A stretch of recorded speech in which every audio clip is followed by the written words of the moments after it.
Merhaba sevgili seyircilerim. Oktay Usta'nın mutfağındasınız. Havalar giderek soğuyor. Sizler için güzel bir çorba hazırlayacağım. Çorbamız terbiyeli bir tavuk çorbası olacak. Ama dünyamızda enerji her geçen gün daha da kıymetleniyor. Mutfakta çareler bitmez diyoruz.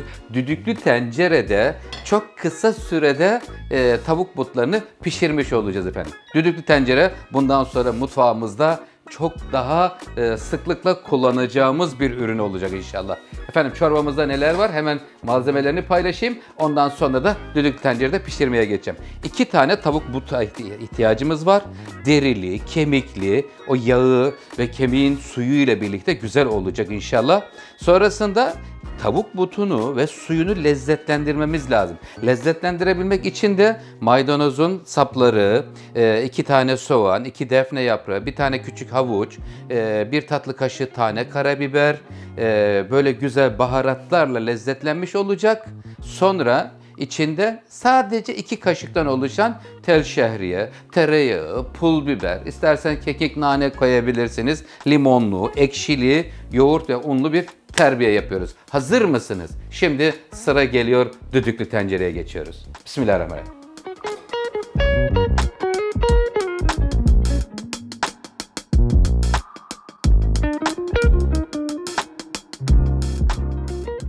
Düdüklü tencereye 2 tane tavuk butu alıyorum. Aldıktan sonra havuç, defne yaprağı, maydanozun sapları. Burası çok vitaminlidir. Hem çorbamızın suyu lezzetli olur. 1-2 tane küçük soğan atıyorum. 1 tane küçük havuç doğruyoruz buraya. Şimdi düdüklü tencere bize ne kazandıracak? Kısa sürede hem pişmesini sağlayacak, hem zamandan hem de enerjiden 2 tane tasarruf elde etmiş olacağız bu sayede kıymetli seyirciler.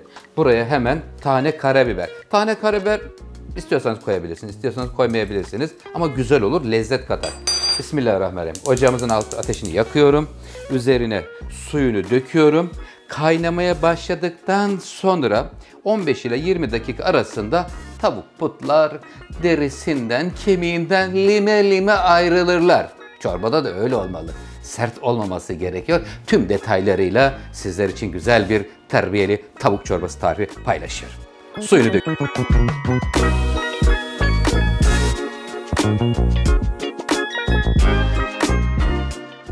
Çorbamız için tavuklar pişti.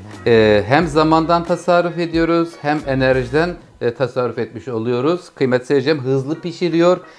Tam 30 dakikada pişti. 20. dakikada kontrol ettim.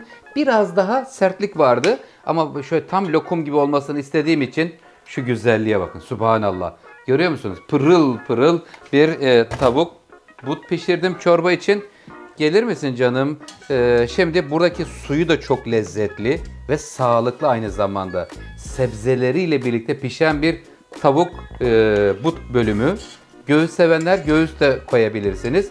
But ve göğüs de karıştırabilirsiniz. İçinde maydanoz, havuç, defne yaprağı, maydanozun sapları ile pişirdim. Limon koymadım çünkü limonu terbiyede koyacağım. Şimdi lime lime ayrılacak demiştim. Onu bir görelim isterseniz.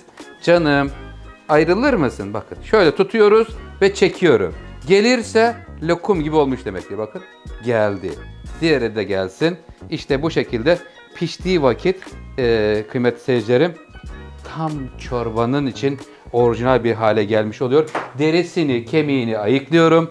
Buradaki su ölçümüz 1 litre su koymuştum buraya. Şimdi buradan yaklaşık olarak 8 ile 10 kişilik çorba çıkartacağım.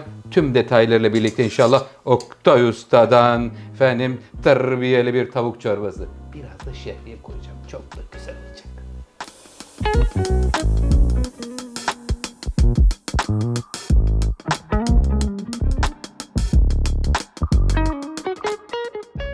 Çorbamız için tavuk butları derisinden, kemiğinden ayıkladım. Minik parçalara böldüm, elle diptim. İsterseniz doğrayabilirsiniz de. Çok güzel olmuş. Şuradaki tavuğun suyu şu an kaynamaya başladı. Bir güzel kokuyor. 1 litre su ile pişirdim 2 tane butu. Şimdi hemen çorbamızın terbiyesine geçiyoruz. 3 çorba kaşığı tepeleme dolu un. 1 kase ev yapımı yoğurt veriyorum buraya. Evet, yoğurdu da verdim. Buraya yarım limon suyu sıkacağım. Ekşi sevenler bir limona çıkarabilirler. Hani böyle bazı seyircilerimiz belki yoğun ekşi sevebilirler. Yoğun sevenler bir limona çıkarabilirler. Şimdi yoğurt, limon ve un üçlüsü. Bazı seyircilerimiz yorumlarda şöyle diyebiliyorlar. Oktay Usta neden yumurta koymadın? Yani yumurta seviyorsanız bir tane kırın. Ama gerek var mıdır? Bence yoktur. İsteyenler ama koyabilirler. Mutfakta çünkü çareler bitmez diyoruz her vakit. 1 litre suyla tavuğun butunu pişirmiştim. Şimdi burada terbiyenin kıvamını açmak için 1 bardak soğuk su koydum. Bütün püf noktalarıyla vermek istiyorum. Çırpma teliyle karıştırdım. Karıştırdıktan sonra hemen şimdi burayı ılık hale, hatta sıcağa doğru döndürmemiz lazım.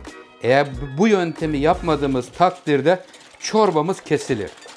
Bütün emekler zayi edilmiş olur.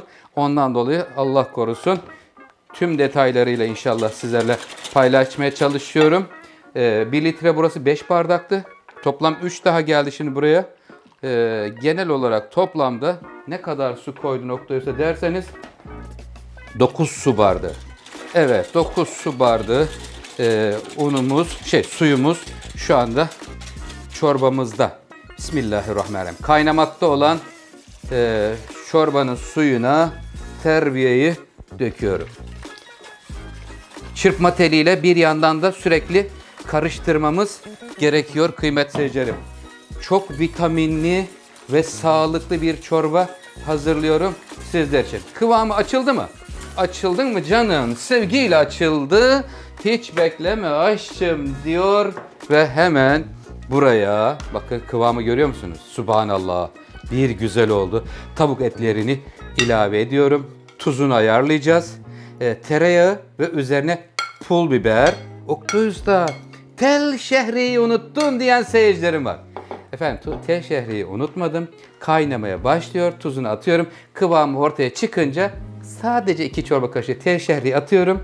Şehriye 5 dakika sonra kendini çorbada bırakıyor, salıyor ve güzel güzel görünüyor. Evet 9 su bardağı şu anda suyumuz var. Belki 1 bardak daha alabilir. Kaynasın, tereyağını eriteyim pul biberle birlikte son görüntüleri paylaşacağım sizinle.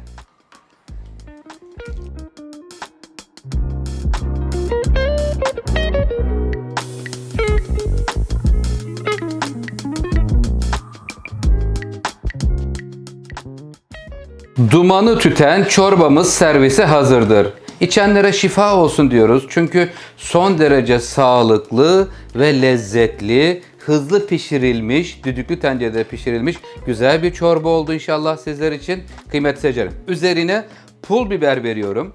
Pul biber, kekik, nane karışımı yapabilirsiniz. Hangisini seviyorsanız onunla güzel üstünü lezzetlendirebilirsiniz. Vay vay vay vay. Allah'ım sana sonsuz şükürler olsun. Ne güzel nimetler veriyorsun bize ya Rabbi. Şifa olur inşallah içenlere diyoruz. Sizler bana destek oluyorsunuz. Kanalıma abone olup yorum atıp beğeni butonuna basıyorsunuz. Sizlere çok teşekkür ediyorum kıymetli seyircilerim. Elimden geldiğince sofralarınıza yeni tatlar, yeni lezzetler katmaya çalışıyorum. Hoşça kalın, sağlık kalın. Allah'a emanet olun efendim.